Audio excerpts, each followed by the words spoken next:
What up, everybody? I'm back again. We are here with part 2 of making habits stick. This is the second part to really making your choices that you want to make to change behaviors stick. This one is probably one of the most important parts and affects your life 100%. So we as humans like to do things that make us feel good. And that's where these habits usually start to build, especially those bad ones. So trying to make a good habit stick, we have to make it very attractive to us. It has to be something that excites us. It has to be something that makes us feel good when we're doing it, or at least we see the benefits of it 100% most of the time. So here it goes. Human nature is like that in the fact that we really want to do things that make us feel good. The problem is a lot of the times how we see things in our mind affects how attractive it is. So since it's a mindset thing, we really have to take our time and figure out how we can make certain things attractive. Maybe it's drinking water, eating veggies, whatever it is. How do we make this attractive? So a few things you can do is give yourself a reward for doing that specific habit. Maybe you like watching a certain comedy show. So before you go watch that comedy show, you've got to go for a 10-minute walk. Maybe you do want to have a cookie that night. Before you have that cookie, you have to have 2 servings of veggies and your lean protein. A big one, and probably the most impactful one, is going to be your social influences, your environment, the people you hang out with. These are the people that really construct our mindsets 90% of the time.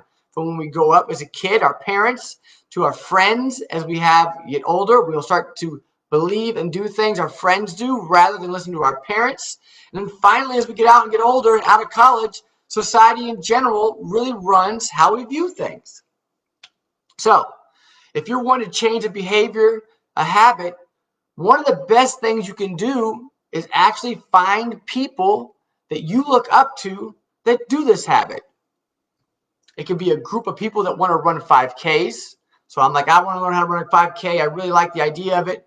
What am I going to do to make that happen? Well, you're going to want to hang out with people that run 5Ks. Because what do? They're constantly running to prepare for them. So what happens is as you friend these people and they're out running and inviting you to go run, what are you going to do? You're probably going to run more because you want to be like them. And that's what they do. Same concept with being healthy. If you're hanging out with people that go out and drink on the weekends and eat bad food all the time, it's going to be very hard for you to break that habit. They're always going to be there pushing you to do it. And the truth is, we value what people think of us. We value what our friends think of us. So the problem becomes an environment, or really your circle of influence, and what they're doing is going to have a big impact. So to make something attractive, again, you can give yourself a reward after you do the habit, or you can literally hang out with people that are trying to get to where you want to be. So hang out with healthy people if you want to be healthy. If all your friends are just drinking, eating bad foods, it may be time to break up with them for a little while. Just remember, this is your health. It's not theirs. You're the one that's going to have to live with any decision you make. They aren't. And they're probably not happy if they're unhealthy. They're probably complaining about the same things you are. Maybe you want to fit in a certain pair of clothes. Maybe you don't feel confident when you go out on the beach or the swimming pool. Maybe you just want to have more energy. I guarantee the unhealthy friends are not saying, I feel great in this clothes. I feel so excited. I'm so energetic all the time. They're probably complaining about the same thing you are. So try your best to find a sphere of influence that's going to impact you for the better, for whatever habit you're trying to find, whether it is joining a gym and doing group training or personal training and being around that environment of people that are trying and striving to be healthy. So you're not the only person trying to do it anymore. And that the people you're around are excited to do it. It'll make you more excited to do it.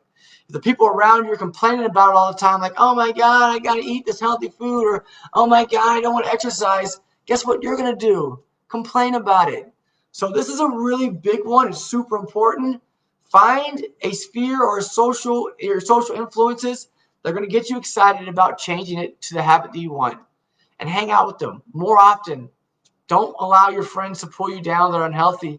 Find some friends that are healthy. Find some friends that are running all the time for fun. Find some friends that are going to the farmer's market and getting healthy food and they're happy about getting up and doing it. Okay, so making it attractive, there's a couple of different options, but the best one is hanging out with people that are already doing the habit so that you feel like you need to do it yourself because that's just how we are as humans. All righty, everybody. I will see you next week with part number 3.